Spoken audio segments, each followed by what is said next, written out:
Everybody, I'm Dr. Christy Taylor, founder of Work Solutions LLC and Work Global News Magazine, and I am so excited today for another feature as part of our Changemaker interview series for Work Global Magazine, but also our speaker today, the person that I'm interviewing, fantastic soul, is going to be a part of our Prescription for Career Success Summit. I am so excited to introduce Mrs. June-Marie Outlaw. She's a certified life coach, etiquette expert, and entrepreneur who is passionate about helping others to transform their lives. She is the founder of the She Knows Experience and the Over the Hump Academy. And her mission is to empower others to thrive beyond their circumstances, not just through it. She's a wife, a mom, a business owner, and she understands the balance of juggling these multiple roles while staying true to her purpose, and she inspires others to do the same. June, I'm so excited to have you on today. I want you to introduce yourself to the audience, and then we're going to jump right into the conversation. That was so good. Thank you. Thank you. Thank you so much for having me. I'm excited. Thank you for sharing your platform with me. I'm truly grateful. And you kind of said it all, but I will introduce myself. My name is June-Marie Outlaw. I'm your certified etiquette and life coach. I'm the founder of Over the Hump Academy and the She Knows Experience. I am a mom. I'm a mom, I'm a wife, I'm a leader, I'm a sister, and I'm a friend. And I would like to say with all of that, I am committed. I'm a very committed person. And that's who I am. I'm originally from New York. I've had the beautiful opportunity to live in a few different states. I lived in the DMV area. I also lived in Atlanta, Georgia, and now I am currently residing in Nashville, Tennessee. And that is a little bit about me.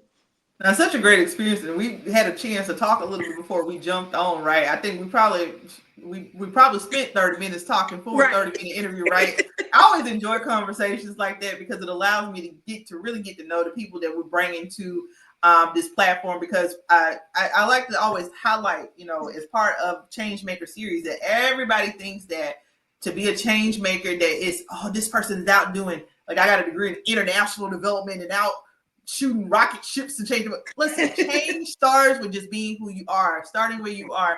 And June, you have built an incredible platform around empowerment, etiquette, and personal development.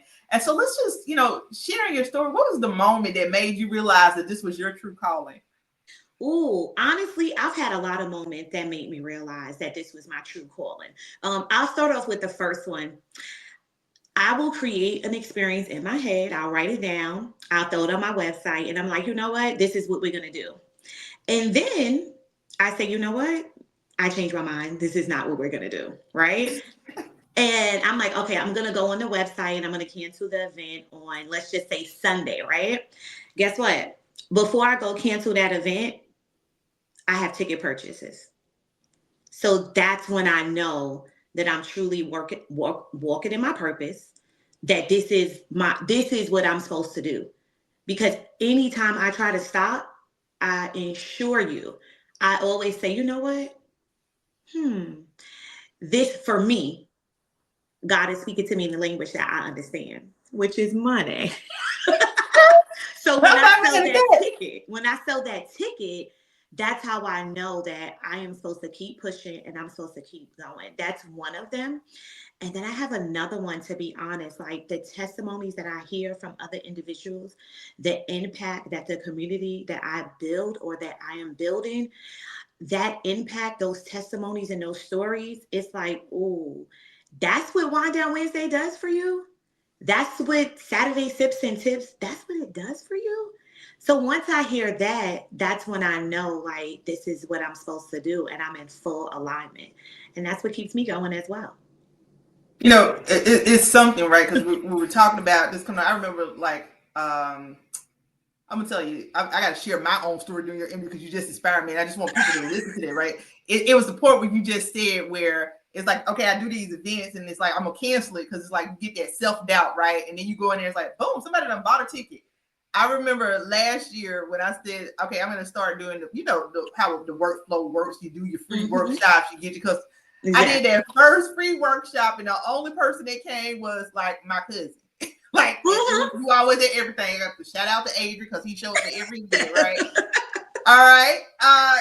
But then here I am a year later, doing these workshops, and it's like, oh, you know what? And I did it once, said I'm never gonna do it again. And then my sister was like, Christy, you need to do the workshop. You need, so just like with you saying, you got to tell you need to push on, press on towards the high calling, That's right? when you know. I was like, okay, so January we started back. Okay, I was like, I'm gonna do some type of free monthly event. And shoot, now I'm getting 65 people sign up, 30 people showing up. These workshops are filling up. Whereas I didn't even have it in my mind. So to your point, June, it just starts there, right? Because it might be 2 tickets now, it'll be 30 tickets in the future, right? And it's about being Exactly. consistent when you have a vision for something. And so what you said there was so inspiring to me and to people who are listening in, be inspired that it's about starting where you are because you're a creative by nature, right? That by nature, I tell people all the time, the visions that I have, I do truly know that they're not only for me. I vision, if I have a conversation with somebody, even if they're not a client, if I have a conversation, I can feel like, you know what, maybe you want to try it this way and this is what you should do. Just try it, write it down on paper, see how it feels to you, and then just try it. Because it's no way that all the visions that I have in my head, it is not only for me because I'm only one person. I love that too because when you run in a business or even because we talk about being change makers, right? But do you know the change, which I'm sure you do, the change maker that's in you, even in the 5 minutes we've been in this interview, is just speaking into people's life, right? Like you Exactly. said, It's you for get a somebody vision, else. right? It don't mean that every vision that we get, it does not mean that we got to be the person out there stomping in the street. There's talent out there. Now, I want to talk about something that I think is really unique in what you do. We're going to talk about these different experiences that you have, but I want to start with your etiquette business, right? The Over the Hump Academy. There's not many Black women in this space. And so I want to, what inspired you to go into being an etiquette coach, and how does that shape the way that you teach? Well, I know a little bit about this was that you was inspired by your father, right? So how does Yes. that impact the way that you teach etiquette today, and why do you think these skills are just so important in modern society? So, you know what? In the Over the Hump Academy and Etiquette, that is like my first true love. That's my first true purpose. That's just who I am as a person, and I had to learn to embrace that. I had to learn that. So yes, my father. It was through inspiration through my dad.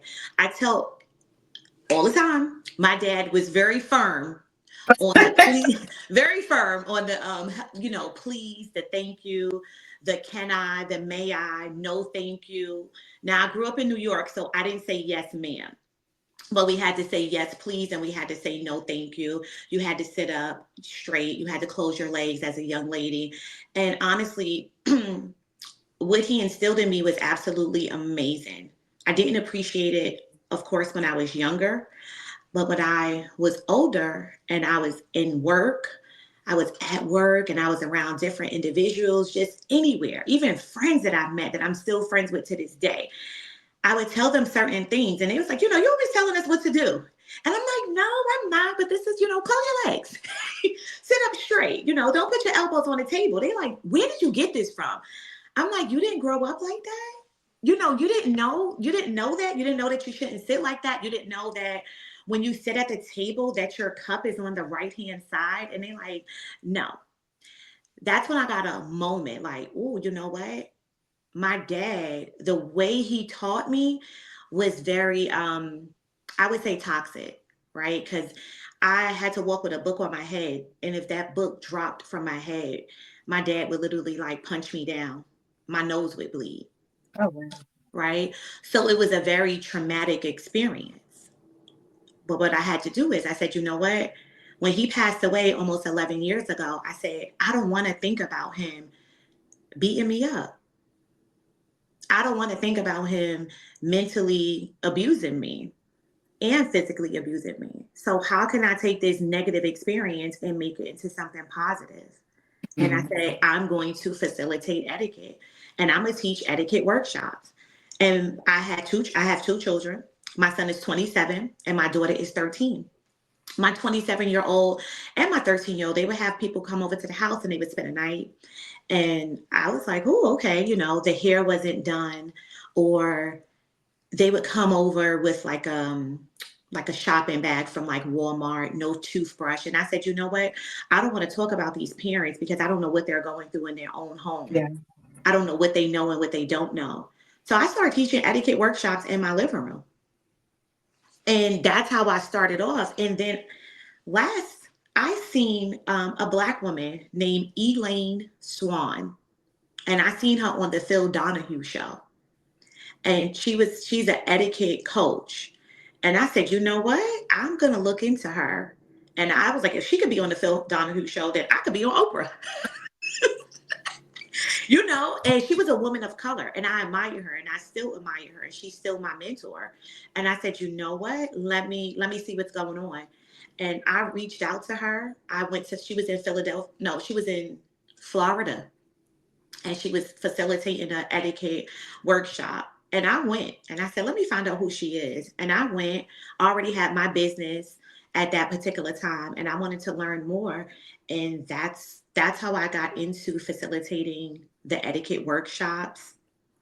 And it's just needed. It's needed in today's society with the fast pace, the technology. We forget about the manners one on one. So it's very important for me. My audience is the youth. Yes, I can facilitate yoga. You know, yoga. I can facilitate etiquette to adults, businesses, but the youth, they hold on my heart. So Yeah. yeah, they hold on I my think heart. it's about, one, you respecting the fact and understanding that these parents come from different backgrounds and different circumstances, right? And sometimes people are just doing the best they can.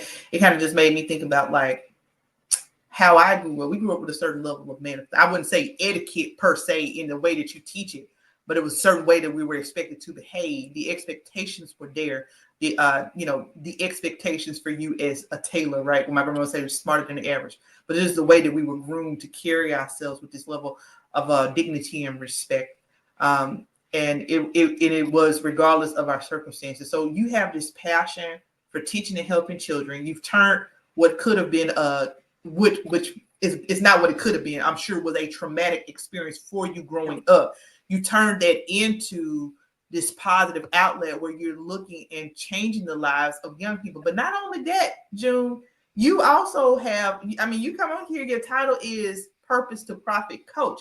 And so I want to talk about this other transition that you made, because in this process of being a change maker, changing the lives of young people and touching people every day, you're also in the process of in the business of changing the lives of women and connecting people with resources. Look, like I say, you said in the very beginning here, you look at that one thing that you like, and you like money. Me too. We're looking for business owners. We're creative, because sometimes when you are creative, it's always like, what can I'm like, and I have to catch myself with that, right? What can I do to help people? What can I do? But if you're running a business, you have to make a profit, You right? do. So purpose to profit coach. So I want to talk about the experience you've created called the She Knows experience and 9 to Thrive. You got a couple of different platforms that you've created to provide community and support for women and Mhm. entrepreneurs, balancing 9 to 5.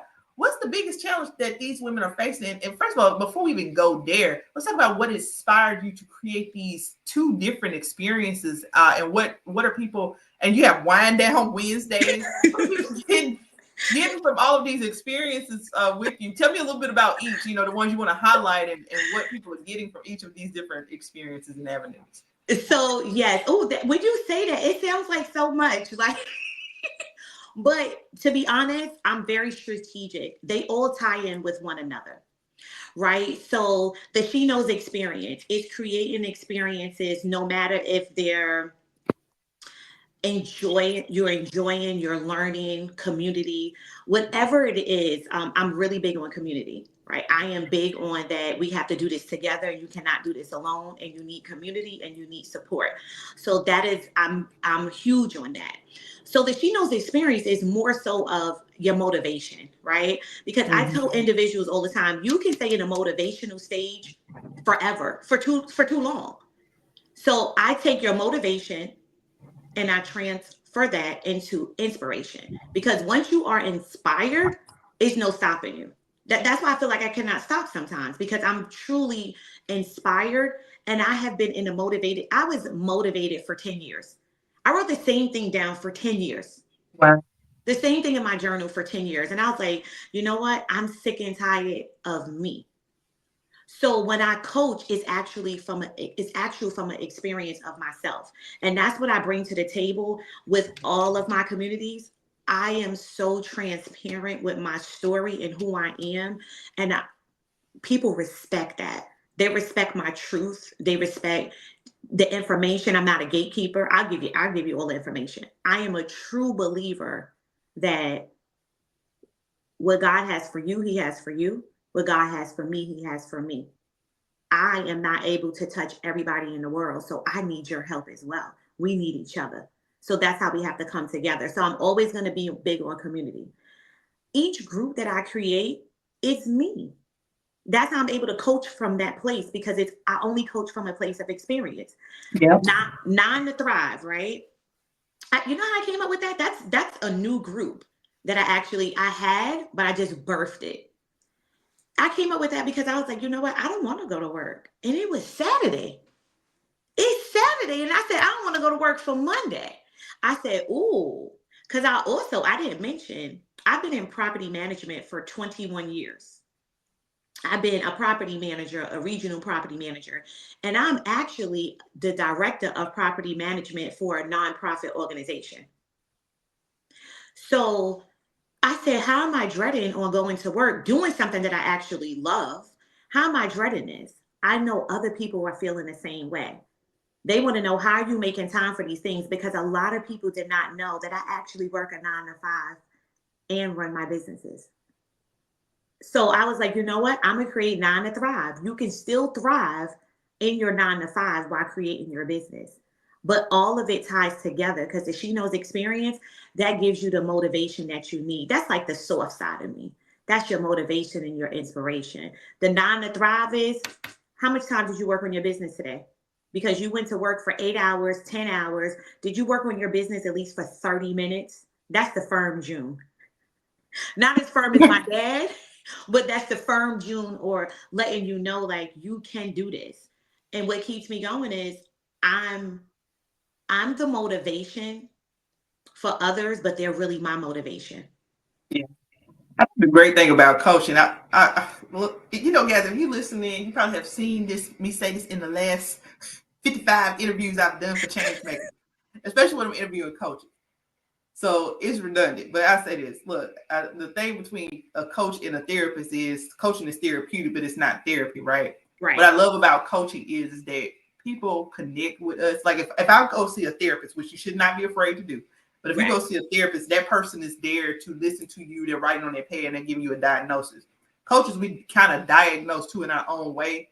But the thing about you connecting with a coach is people see themselves in you. They're able to relate to your story. It's not about the credentials. I mean, credentials are important, but a lot of times when we build connections with clients, it's through Mm-hmm. the personal stories and experiences that we've been Right. able to share, right? And Right. I love that about coaching because it makes that relationship that we have with our client even more meaningful. And then when we see the change that occurs as a result of how they've been able to connect with us and through the community that we and support that we provided for them, it is a very fulfilling Mm. experience now. It's so fulfilling. It's so fulfilling and it's so necessary because that's what I said. That's what keeps you motivated. I know you also asked me about the purpose to profit, and how I started off with that was just I met individuals that didn't feel like they should charge, and I'm like, why?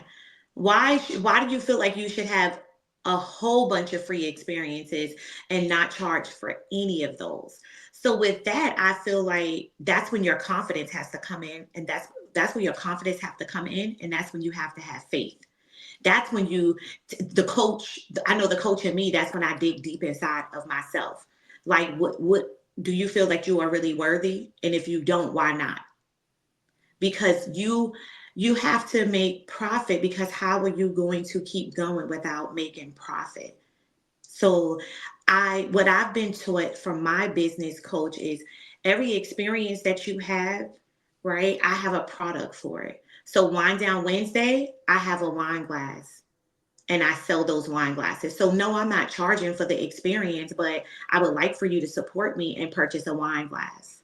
So I have different products with everything. So I have Saturday early rising prayer, complimentary experience, right? I'm going to do that every Saturday morning with or without someone. I also have a prayer journal to go along with that. So for every experience that I have that I create, I have a product to go along with it. So that's what I mean about purpose to profit. You're still working your community, but you're still making a profit as well. So that's how you bring them both together. I love that because we were talking about this process before we got on, but I think it goes back to something that you said earlier too, right? It's about starting this process and aligning with your purpose. And even with me sharing my own experience with you, and I'm sure you've had that, right? Where it's like you promote an event, it might be 2 people in the room that first time, right? But it's the point is that you got to press on, right? And so when you, like you said, you went to go cancel this, because when you're doing free stuff, I think too, when people are paying for stuff, they get more value out of it, right? Everybody wants free, but when you have somebody that's willing to pay that little 5 or 20 or whatever that experience is, right? Target something, because not only do you need it to help your business run, but you're worth it. I don't think people understand that behind the scenes of a business operations, that it takes people putting together stuff. We got to pay the staff. Right, so exactly. You can't always be 100% free, right? Right. And so I love what you're doing, because I'm pretty sure that in this coaching of women or people that you coach, in Purpose to Profit, you probably experiencing some of that same thing where we're talking about, where even I struggle with the feeling of guilt because you want to do stuff to help. And so you probably running into that with your clients, right? They want to, well, I just want to do stuff because I want to help. I want to change. But listen, you still got to make a profit, right? You can't be a change, and you can't be the change broke always. You know what I'm saying? Exactly. And then honestly, with your audience will pay you, right? And sometimes when you price things too low, people question that. So I'll use a really quick example. When I used to get my lashes done, I would look at different pricing. I would look at the quality of work and I would look at the pricing as well. So if I had somebody, for example, that charged $80 versus somebody that charged, let's say, 125, I start doing my research on why this person is charging this amount and why this person is charging this amount. What I have come to realize is that, yes, there's different reasons. One person may be doing it in their home, one person may be doing it at a play, at an establishment, and you have to charge. But I also came across that person that charges $125, they really know their worth and that somebody's going to pay for it. So sometimes when you don't charge enough, your audience is really like, why is that so low? And then they want to pay somebody else. I've experienced that firsthand. I've experienced that. So pay you for your worth, right? You gotta ask for it. You have to ask for it, and you have to trust and believe that the right people are going to show up on that platform, because everybody is not meant it's meant for different people to help different people. We can't help everybody, but the individual that you are supposed to help and your business is supposed to help, they are going to pay. They're going to pay for that. I started doing, my coaching business, career coaching, in 2016. When I launched in 2016, I was charging $35 to do a resume, and spending hours doing it. Yeah. All right, but now for me to even pick up my pen, it's gonna cost you $250. Exactly. And the reason why is because, yes, you have AI and all that stuff like that, but any good supervisor can probably tell if you don't went to ChatGPT and wrote a resume. Like, honestly, if you're hiring a mentor, right? It's still, those are tools that I use, but I spend hours editing resumes, writing, meeting with clients. That costs money and time, because every time I meet with you to make sure we're taking your career, and because career branding to me is like branding a business. Absolutely. Right. And so you're still kind of getting if I'm meeting with you at least 2 or 3 times, you're still getting a price for me, because that's time. And that's what I think that business owners have to realize, right? The time that you're putting into your business and working with your clients, you got to charge your worth. Because if not, right, the people who want to pay it or who feel like that you're a resource for them, they're going to pay that They're price. going to pay So, it. They are going to pay that price. And that's what I've learned. So that's how I turn purpose into profit. And I believe it. I stand by it. I stand by it. I give away a lot of stuff as well. yeah, I build a community. I'm not taking anything away from that, but you do have to make a profit because that's how you keep going. Like you right. said, it costs money to make. When I told them, I said, I'm gonna maybe wind down Wednesday. I'm gonna stop. They're like, it's only 1 hour. I said, you think it's only 1 hour that I sit The on? It's only production 1 hour behind that it.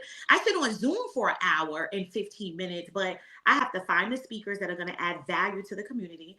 I have to get somebody to create the flyer for me. I have to schedule it to come out as friendly reminders. That's a lot of hours for free. I don't think people always see that. They Are don't see you? that. you I'm go. You. like, that's more than 1 hour. It is, and I mean, even if you have staff doing it for you, Yes. you have to pay those people. It's not free. And so sometimes it's about shifting that mindset. Now, for you, you wear many hats: wife, mother, entrepreneur, community leader. It's important to find balance in that process. Faith plays a significant role in your motivation success. So, how has faith not only influenced you, but helped you to find balance in all of this process? So if I could be really honest, I find balance within the businesses to spend time on each business. But I'm gonna be so transparent. I need to find balance within myself and my personal life. I have to find balance within that. So I am at a place where I can rest and not feel guilty about resting anymore. So that place I have, I maneuvered through that. So now I've rested. I'm like, every day I can rest on a Tuesday. And my daughter's like, Ma, can you do this? I said, no, today's my Sabbath. She said, it's not your Sabbath. I said, it's my Sabbath. Every day I say it's my Sabbath. Every day I rest is my Sabbath. So I found balance within that. But I would like to say I have to find more balance within myself, within doing the things that I like to do personally for myself. Now, the business, I balance that because I just say, okay, I'm in wife mode at this time. I'm in mom mode at this time. I'm in the she knows experience mode at this time. And that's how I delegate those things to myself. And that's how I stay in balance with all the businesses. I have different days for the businesses. So I would like to say that comes natural for me, the balance within yourself, which needs to be a priority. And that's the part that I honestly need to work on a little bit more. Girl, let me tell you. I find balance because I take balance. Like I find balance because it's like what you said. I think that we talk so much about work life balance because we both still work full time jobs and we're doing all of this stuff. A term I've been trying to transition to is work life integration, right? Because the truth is it doesn't stop, and sometimes we have to. When I say work life integration, sometimes my clients think that I'm saying, oh, if you're working from home, that means you take a meeting at 11 o'clock at night. No, no, no, no, no.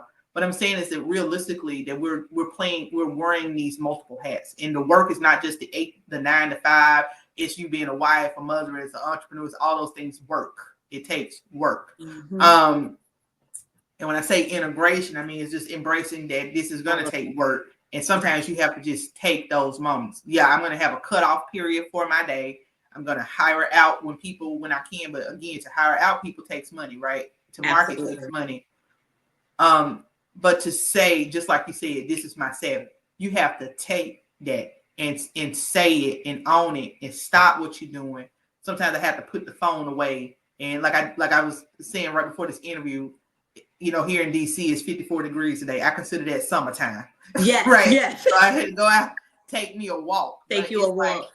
you know, for each person, that process works out. It may look differently. When you're in entrepreneurship, I never lie to a client and go, like you said, transparency is important because I work my 9 to 5. Then I'm gonna come home and I'm gonna work on my business. But life goes into different pots, and that's what you're doing when you're saying you're really using that process of integration to lead to balance because you're saying, look, I know that I have all of these pieces function, put my life in these different buckets, right? But Mm-hmm. I'm going to take today as a Sabbath, meaning I'm not doing nothing today. I'm not Exactly. right, and you have to take that You because have to. otherwise, And and that's going to lead to more balance because you'll figure out that spot. Okay, this is I could go on and on with you for another hour, right? Because we already talked before this, and we're talking to the end, but we're gonna get to the end of this interview. And I just want to, you're going to be talking about business etiquette because that's one of your buckets and wheelhouse. And I definitely, you're going to also be a part of our book, Prescription for Career Success. So you'll be with us here at Work Solutions all year. And this is what we say: work, WORX. We spell it like that. And people, I don't know how people do this. They go work X, like they just take the X out of it. No, it's work. But the RX is prescription, right? Right. And that is prescription for change. And you're such a dynamic individual that you are the prescription for change. And I'm so excited to have you a part of this summit. You're going to be talking about business etiquette. So just highlight a little bit about what you're going to be talking about during your presentation, when we launch this. You're on silent. You're on mute. For having me on. I'm so excited for this because I love business etiquette. I go into a lot of different zones with that. So I'm gonna be speaking on wardrobe etiquette, right? Because in the business world, you want to show up a certain way, and I think that's very important on how you are received, which how you're received. But how you are received is honestly, it's how you look. For the most part, because first impressions are seconds. So I'm going to speak on wardrobe etiquette, and then I'm just going to speak on being professional in the workplace, just being professional, but still being yourself, but just carrying yourself a certain way. So I'm excited about that. And then I'm also going to speak on body language inside the workplace, because I've seen a lot of individuals struggle with their body language. So they may not say something, but their body says it all. Yes. So that's really important in the workplace, and it's going to all tie together with business etiquette. So I'm super, super excited to be a part of that. So excited. And this is not our last time collaborating because, like I said, you're going to be a part of the book, and we're going to work some things out where we have a couple of different communities, so we'll be cross collaborating. Absolutely. Because it's just really inspiring to me to just see. It's Women's History Month. I don't know when this will air, but it'll air somewhere between March and April. But it's just so inspiring to me to see women just own their creativity using this dynamic platform, these platforms that you are creating. And again, people think, oh, these people, they out here, they're doing entrepreneurs, they out here. No, we're still working full-time jobs. Exactly. That's why I tell people, I still work full-time. Wives, and so we have all of these different buckets in our lives that we're managing, right?